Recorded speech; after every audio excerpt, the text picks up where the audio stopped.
Now at 9, Joplin police discuss a rash of copper thefts from air conditioning units in the city. Plus, it's been more than 1 year since the city of Joplin started its park ranger program. I'm Samantha Walker, and tonight on KOAM News, learn more about the role of a ranger and the situations they address. And local first responders give residents a reminder about pedestrian safety tips. The 4 states' most watched news starts now. This is KOAM News at 9 on Fox 14. I'm Amber Jenkins. Joplin police warn the public of a rise in air conditioner vandalism. Thieves are vandalizing air conditioning units to steal copper metal and get some money for it. The Joplin Paint Center is a victim of vandalism and says the replacement cost for them costs a lot of money. The Joplin Police Department is urging the public to conceal their AC units or install an alarm system. The copper metal that unfortunately thieves see that as an easy target to go in and damage those, cut piping, can remove it and then take it in and turn it in for scrap. Captain Davis says it's important to report any suspicious activity to the Joplin Police Department. Chief Meteorologist Doug Heddy joins us with the first look at weather.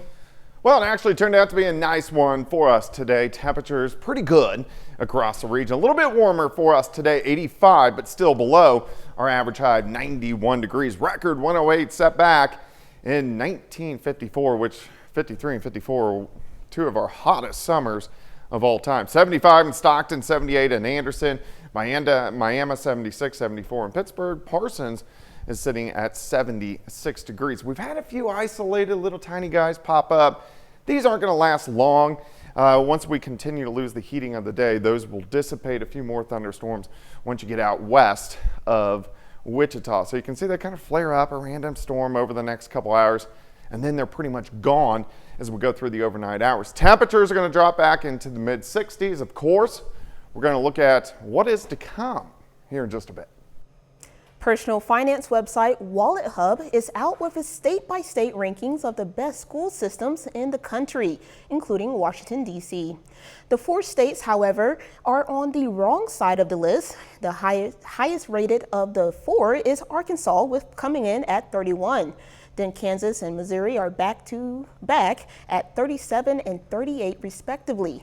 Oklahoma is second to last, coming in at 50.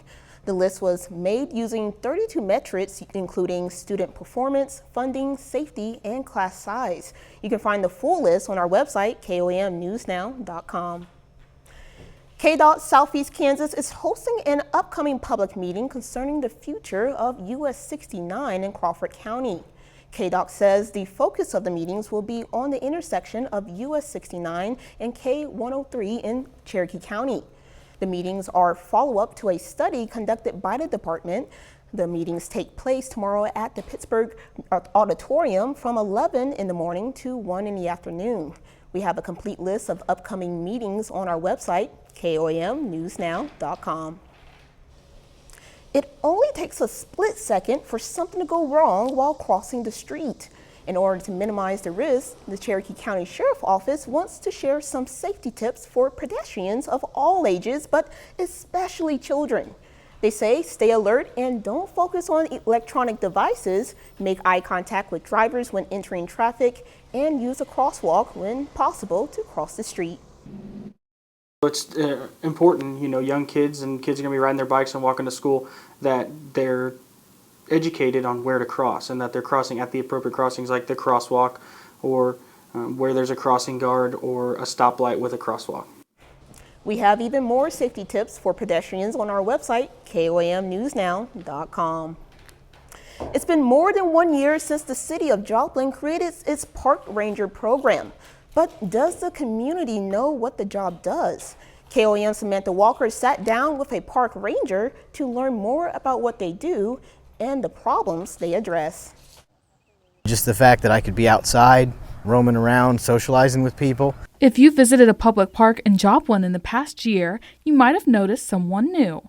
Ethan Yates is a city park ranger, a role that makes him a frequent presence at more than 20 parks in Joplin. I love taking my kids to the park, so I just saw an opportunity where I could make things a lot better so everyone could enjoy the parks as much as I do. According to the director of Parks and Recreation, the Park Ranger program was created after community members brought up concerns about safety. The presence of park rangers is intended to help make people feel more safe at parks. They patrol all of our parks, make sure there's nothing out of the ordinary that's going on. They help with preventative measures when it comes to maintenance. They might see something before our Parks Division does, so they report those. According to city officials, the effects of the park ranger role can already be seen. We get compliments all the time. People are saying when they see them in the parks, they feel safer in our parks. They notice that, when things are vandalized or broken, they notice that our park division is able to get to them sooner because our park rangers actually point those out and report those kind of things, so we can be faster in getting those things fixed. According to city officials, park rangers can act as an alternative to the police department. They say this is an important role because police can often be overwhelmed. I think the police department is very thankful for this program. It allows them to focus on other areas other than just having to patrol our parks. I mean, they have such a responsibility in the city of Joplin and our community. The park rangers help them so they can do other things. For rangers like Yates, it's a great feeling to help the parks improve for the people who use them. Things are definitely getting better. And once people realize how nice and neat they are, they're going to continue to want to keep them that way. And while the role may be relatively new, it's one he hopes to keep for a very long time. I'm going to retire from this. I figure if I do, maybe they'll give me an official park ranger bench in one of the parks, throw my name on it. Reporting in Joplin, Samantha Walker, KOAM News. The director of Parks and Recreation says he hopes to see the program continue to grow for years to come. If you have a problem or concern about a city park, you can submit a comment on the City of Joplin's website. Pitt State's Nature Reach program today hosted an animal adaptations presentation at the May Leslie Community Center in Chautauqua. The presenter brought along some friendly creatures like snakes and salamanders to help inform the kids about different forms of adaptations in animals. The kids got an up-and-close personal looks at these critters and even a chance to touch them. I love to provide the community, especially children, with the opportunity to learn about these animals, and not only learn about these animals, but get to interact with these animals. They get to touch some of these animals and even get through some of the fears that they may have with snakes or maybe with insects. This free educational program travels the area teaching children about animals and conservation methods at public schools and libraries. Coming up, we'll get an inside look at a facility studying what researchers hope to be the future of organ transplants. The Community Blood Center of the Ozarks is positive the need for blood donations right now is critical. The CBCO is the sole provider of blood to hospital patients across the Ozarks, and it is in emergency need of all blood types.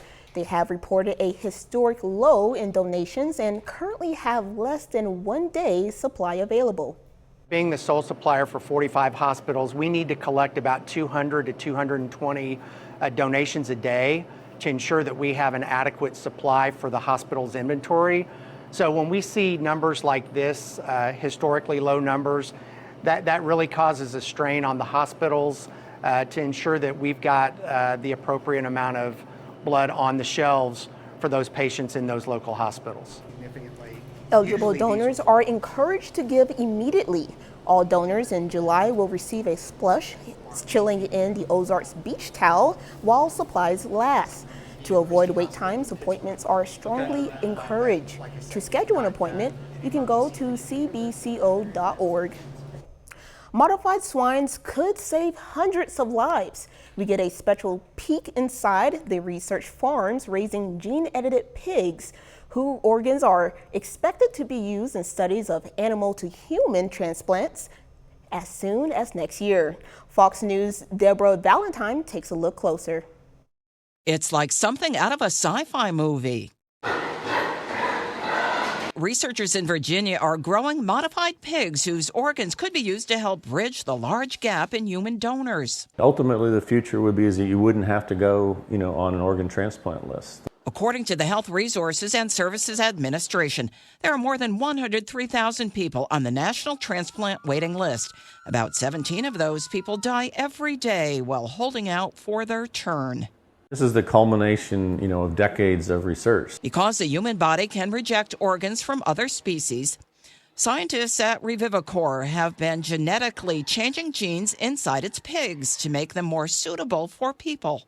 This is a 10-gene pig, so this pig has 10 genetic modifications, has 4 pig genes inactivated, and has 6 human genes.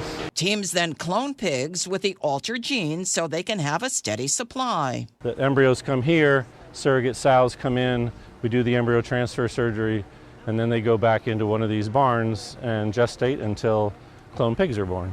Nearby, researchers at United Therapeutics are also busy at work. These animals are under tight security, their food gets disinfected, and the water and air they consume faces tougher filtration standards than what's required for people. The company is aiming to produce roughly 125 pig organs a year for clinical trials in the near future. The FDA is now realizing there's a body of evidence that says this is going to work. Deborah Valentine, Fox News. COVID death rates in India were far higher than previous estimates. A study found by the University of Oxford found nearly 1.2 million people died in 2020 from the virus. That's 1.5 times the number of deaths previously thought. Women, young people, and low-income people face the highest death rates. Doug is next with a complete look at the forecast, and later, MIAA Football Media Day is tomorrow. We'll have what you can expect.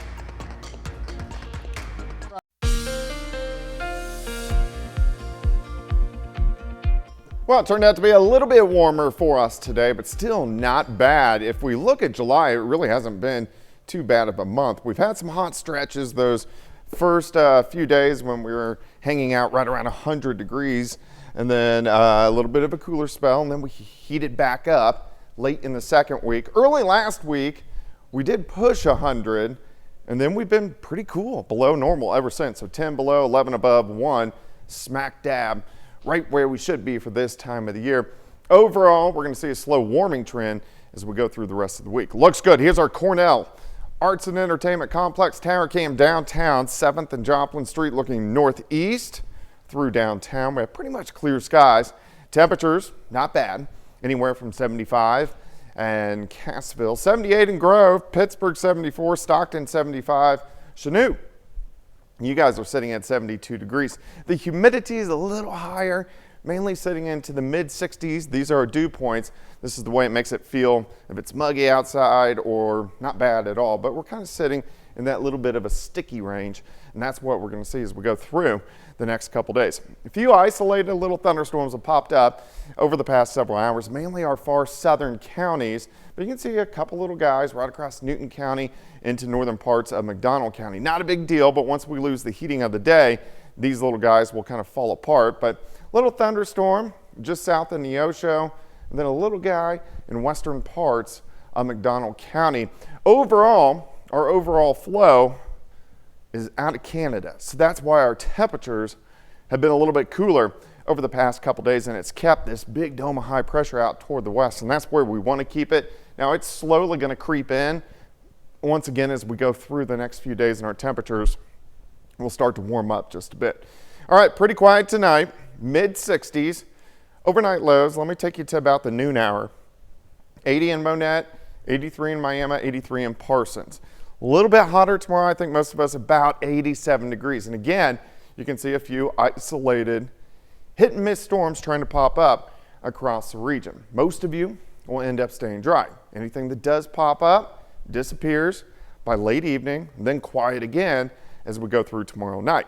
On Wednesday, partly sunny skies, heat up near 90 for afternoon highs, and still a very slight chance we could see an isolated thunderstorm or two trying to get going on Wednesday afternoon. So 67 to start, 82 by noon, 85 by 4, high temp of 87 with an isolated thunderstorm or two. But again, not a big deal as we get into tomorrow afternoon. All right, 90 on Wednesday, still that slight chance for a storm. 92 Thursday, slight chance for a storm. Little better shot to see a few scattered thunderstorms on Friday and Saturday. We hang out near 90 for the rest of the week, and then we start to heat up a little bit more as we get into next week. Wow, Wednesday and Thursday is looking pretty hot. Yeah, it's getting a little hotter. Well, we might as well enjoy the weather that we have now. Yeah, it's not bad right now. Well, coming up, lingering tech issues.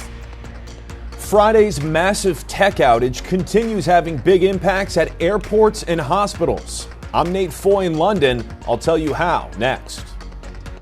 The country is still facing major flight delays after last week's global tech outage stretched into the weekend. Fox News correspondent Nate Foy has the latest details. The flightmare continues following Friday's massive global software glitch. I feel awful for everybody whose flights are getting canceled. People going to things like funerals or stuff of that situation. This is unacceptable. Delta Airlines, one of the most affected over the weekend, canceled more than 600 additional flights Monday morning. The airline accounted for roughly half of the 7,000 U.S. flights canceled between Friday, Saturday, and Sunday, marking one of the worst travel weekends of the year. Delta's CEO says, quote, "Our teams have been working around the clock to recover and restore full functionality." The tech meltdown came during the busiest travel weekend of the summer for Delta, with flights already more than 90% full. Meanwhile, multiple financial institutions, government entities, and corporations around the globe also reported issues. In the U.S., some hospitals and school districts reported impacts, and some courthouses either closed or delayed trial proceedings. In the UK, the impacts are similar. The doctors answer more or less immediately, and so I went online on the app, and it said there was a computer outage. Now healthcare systems in the UK are working to resolve disruptions. We've not actually been able to manage how we would normally manage incoming patient demands. Doctors' offices and pharmacies in the UK have now resorted to using pen and paper to refill prescriptions and schedule new appointments. In London, Nate Foy, Fox News. Bud Light is losing more ground, slipping to the number 3 spot in beer sales in the U.S. Bud Light fell from number 1 spot last year. Now, industry trade publication Beer Marketer Insights reports Ultra rose to take Bud Light's number 2 spot during the period from Memorial Day to the 4th of July holiday. Michelob Ultra is also by Anheuser-Busch. Moleto, made by the rival Constellation brands, remains the top-selling beer at the U.S. retailers after surpassing Bud Light last year. McDonald's customers will be able to enjoy getting a break on fast food costs a while longer. The burger giant today said it would keep its $5 meal deal on the menu at most U.S. locations through August. McDonald's launched the meal deal in late June in response to weaker than expected sales. It was intended to last for 1 month only, but McDonald's said the meal deal is boosting sales and even prompting some to buy full price items. The deal comes with a cheeseburger or chicken sandwich, small fries, 4-piece chicken McNuggets, and a small soft drink. Up next, LeBron James becomes the first male basketball player to earn a high honor for Team USA. LeBron James will be leading Team USA at Paris 2024 Olympics opening ceremony. The basketball star has been chosen as the male flag bearer. In a statement, James said he's proud to be a part of this important moment that can bring the whole world together. This is James' 4th Olympics. He previously won gold at the 2008 Beijing Games and the 2012 London Games. The men's basketball team starts competition against Serbia on Sunday. 30 more minutes of news, weather, and sports coming your way. As the Democratic Party looks for a new candidate for president, we'll see how Biden dropping out the race this close to the election will impact the ballot process in Missouri. Plus, the head of the Secret Service testifies before Congress about the attempted assassination of Donald Trump. You're watching the 4 States Most Watched News. This is KOAM News on 9. This is KOAM at 9 on Fox 14. I'm Amber Jenkins. President Biden announced over the weekend he is dropping out the race for re-election, something that hasn't happened in more than 50 years. But last time it wasn't so close to the election. Chris Bryant looks at how the November ballot process will work in Missouri. Of course, a lot of conversations going on since the big news yesterday, but they all start with just a gigantic thank you and recognition of the character of Joe Biden. Democrats are hoping to get a nominee in place to avoid a broken convention in August. Time is not our friend here. A lot of things have to happen really fast. We're just barely over 100 days ahead of us in this election, and even a handful of days before these deadlines with the potential roll call and the convention. In the state of Missouri, we will revisit what the law says. I don't know that something like this has ever happened or has happened in the history of our current Missouri Constitution. when it comes to what your ballot will look like in Missouri come November, Secretary of State Jay Ashcroft says state statute has the final say. Well, under Missouri law, the Democrat National Convention is used to decide who their nominee will be for president. So legally, they have not transmitted to us President Joe Biden as their nominee, so they can still transmit whoever they want to. Which is different than a president becoming incapacitated. Actually, there are in-law provisions for when a candidate dies. A candidate just realizing that he's incapable of serving and using that to decide that he shouldn't run for re-election is a lot different. While all sides wait for the official nominee. If folks are looking for a way to get involved here, if they were thinking about sitting this election out because they didn't like their choices or they didn't, wanted to, see something else, this is going to be something else.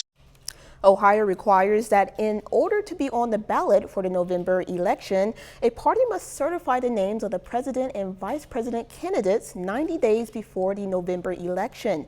That date is after the Democrat National Convention. Republican vice presidential nominee J.D. Vance hosted his first solo campaign event 1 week after being tapped as former President Trump's running mate. Vance took center stage in his hometown of Middleton, Ohio. The Republican senator took aim at Vice President Harris following this weekend's Democratic shakeup. I will fight every single day to restore an America that works for Americans. I will fight for policies that lower the costs of your groceries, lower the costs of your housing, make life more affordable, not less affordable as it has been under the Democrats.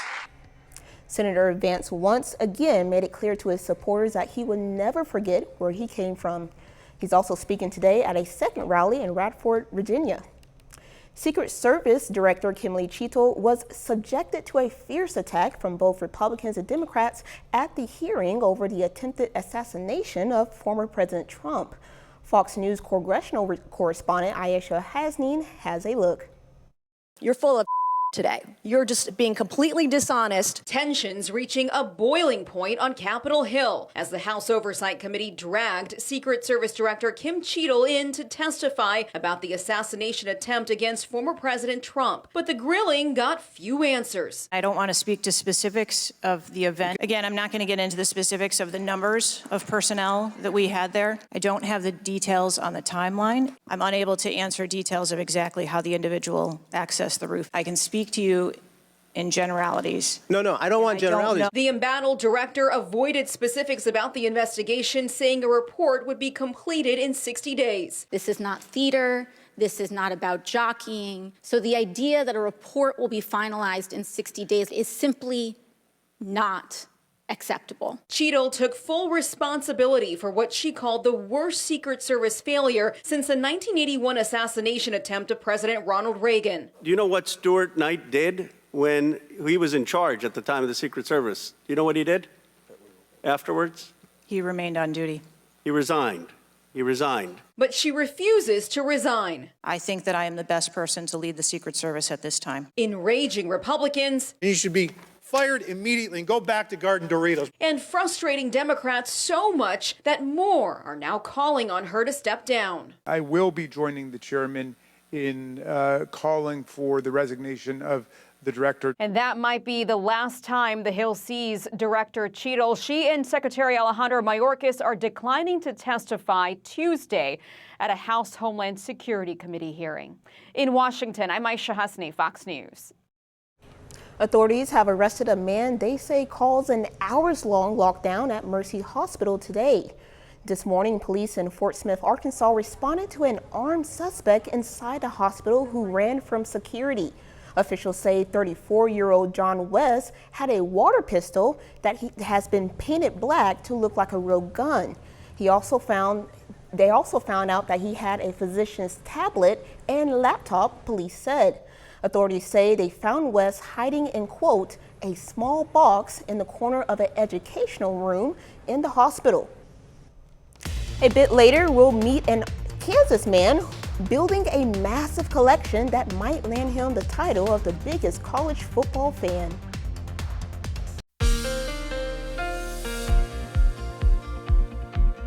Well, it definitely turned out to be a nice Monday for us today. Temperatures have been pretty good over the past few days. We only topped out into the upper 70s yesterday, which was nice. Mid 80s today. Nice shot. This is our Cornell Arts and Entertainment Complex tower cam. Of course, we are looking in downtown Joplin off toward the north and to the east, and it looks pretty good for us right now. All right, temperatures 74 Chautauqua, 75 Neodesha, 75 at Grand Lake.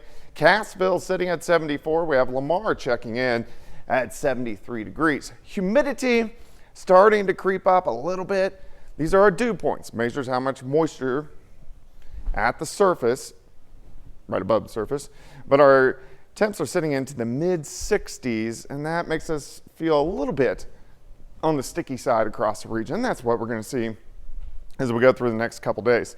A few little isolated little guys have popped up this afternoon into the evening hours, mainly along the south of I-44, but we do have one little thunderstorm right here, southern parts of Newton County. In fact, we'll zoom in a little bit, and you'd see a little bit of lightning in it. So really on the east side of Neosho and then stretching into northern parts of McDonald County, another little shower in western parts of McDonald County. These kind of flare up, and then now that the sun is pretty much set, well, it is set, they will start to die out over the next few hours. Upper level flow out of Canada, so that's why we've been a little bit cooler. Keeps that big heat dome out toward the west. It will start to sneak back in, especially next week, but until then, we're looking pretty good. Let me walk you through next couple days. Tonight, fine, mid 60s. As we go through the morning, warm to lower 80s by noon. Once we get into the afternoon, I think most of us 85, 86, 87 degrees. Again, an isolated thunderstorm or two, but most of you will stay dry. Tomorrow night, anything that would develop is out of here. As we go through the overnight hours, then we start again upper 60s on Wednesday. As we go into Wednesday afternoon, a little bit hotter, near 90, and again, a very slight chance for an isolated thunderstorm. 67 to start, 82 by noon, high temp 85, or actually 4 p.m. temp 85, 87 will be our high temp, and again, an isolated thunderstorm. Now let's go a little bit farther down the road. Let's go through the rest of the week. We go low to mid 90s on Thursday. Very slight chance for a pop-up storm. And then on Friday, we have a little weak wave that kicks in. So this will keep our temps down just a bit. And you can see chances for a few scattered thunderstorms. This will stick in to Saturday. A chance for a few scattered thunderstorms, mainly in the afternoon. High temps right around 90. And then as we go into Sunday, mainly dry. But look at our temps. We start to heat back up into the mid 90s for highs. 87 tomorrow. Let's go 90 on Wednesday, 92 Thursday, back to 90 on Friday. Hit and miss little storms throughout the week. Best chances are going to be Friday and Saturday. But really heating up late next week, we're going to push 100 here in about 9 or 10 days, which is never fun. Well, that's 4 states weather for you. Survive some rain, and then we got to survive the heat. All over the place. Thank you. Yep. Coming up in sports, the Royals try to win their 4th consecutive game. Plus, the U.S. basketball team goes down to the wire in its final expedition before the Olympics. John Dells has those stories and more up next.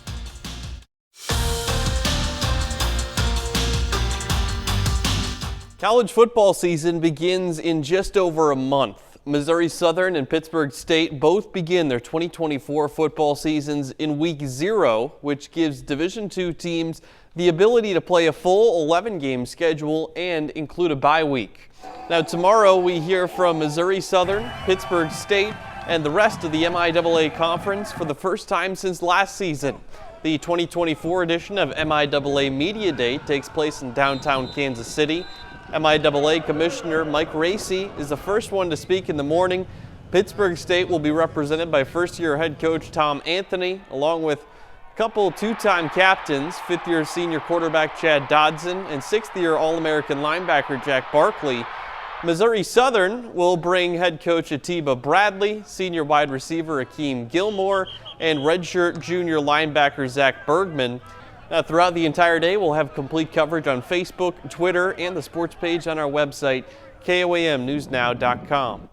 Switching gears over to Major League Baseball, the St. Louis Cardinals took 2 out of 3 from the Braves in Atlanta over the weekend. Tonight, they begin another road trip, this time within the NL Central Division. Cardinals lose the first game of their series to the Pirates in Pittsburgh.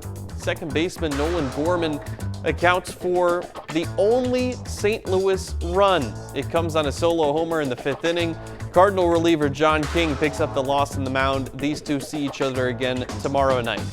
Now, the Royals had a good weekend as well. They swept the Chicago White Sox by a combined score of 17-3. Tonight, Kansas City begins a new series at Kauffman Stadium against a playoff contender.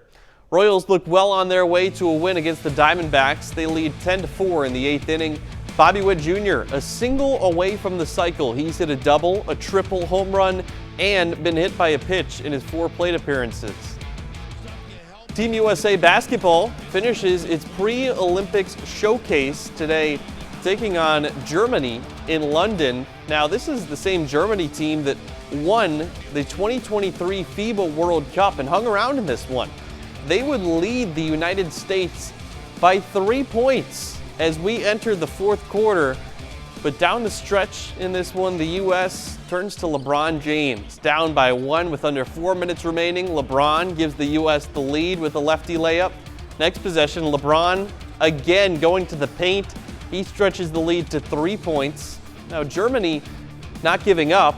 This play on the alley-oop from Dennis Schroeder to Daniel Tice cuts the lead back down to 1. 90 seconds left. The United States stays with what's worked, though. LeBron works his way inside. He scores 2 more to put this one out of reach.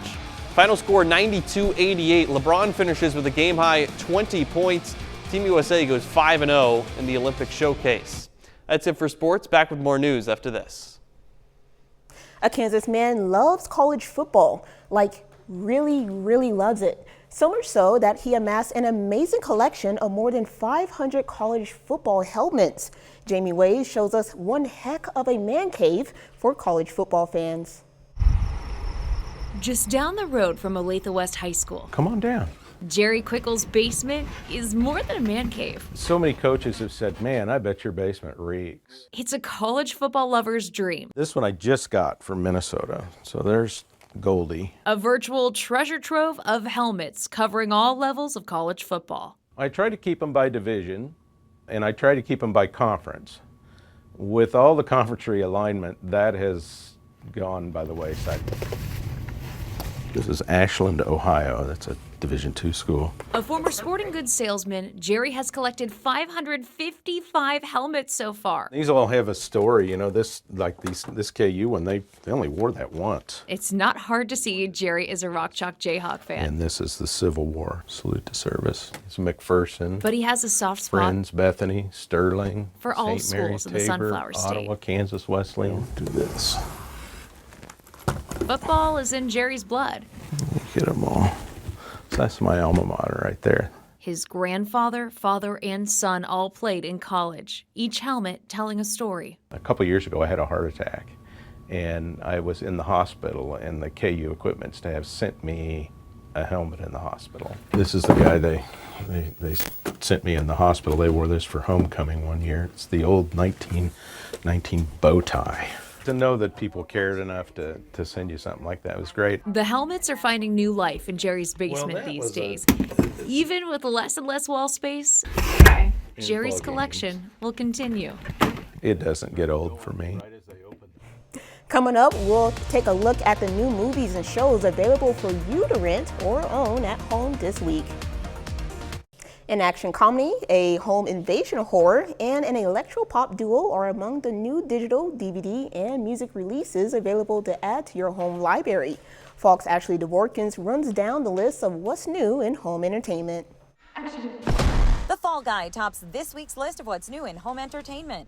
The action comedy starring Ryan Gosling and Emily Blunt follows a retired stuntman who returns to work to track down a missing movie star and reconnect with his ex-girlfriend on the set of her directorial debut. Madeleine Pesch and Froy Gutierrez star in the home invasion horror The Strangers Chapter 1. They play a young couple forced to stay the night in a remote cabin after their car breaks down, where they are terrorized by 3 masked killers. I want people to hear my voice. Marisa Abella transforms into iconic singer Amy Winehouse in the biopic Back to Black. The film chronicles Winehouse's early rise to fame, the release of her groundbreaking album, and her battle with addiction. That kid is the one thing that I can't get wrong. Bobby Cannavale, Rose Byrne, Robert De Niro, and Tony Goldwyn star in Ezra, a family drama about a father who takes his autistic son on a life-changing road trip. They're here to cleanse the planet of the human race. Nicolas Cage leads the post-apocalyptic action thriller Arcadian. It follows a father and his sons fighting to survive a world infested with ferocious creatures that emerge at night to prey on living beings. Sometimes events are beyond our control. Small screen favorites to own: Halo Season 2, a Paramount Plus series based on the popular video game franchise, which follows a 26th century battle between humanity and an alien threat known as the Covenant. I wish that I could change the weather. For music fans, the Astral Wizards of electro-pop Empire of the Sun dropped their 4th album, Ask That God. In Hollywood, Ashley Dvorkin, Fox News. That's our time for tonight. Thank you for joining us. We'll leave you with a video of a tree kangaroo, Joey, at the Bronx Zoo. Have a great night and an even better tomorrow.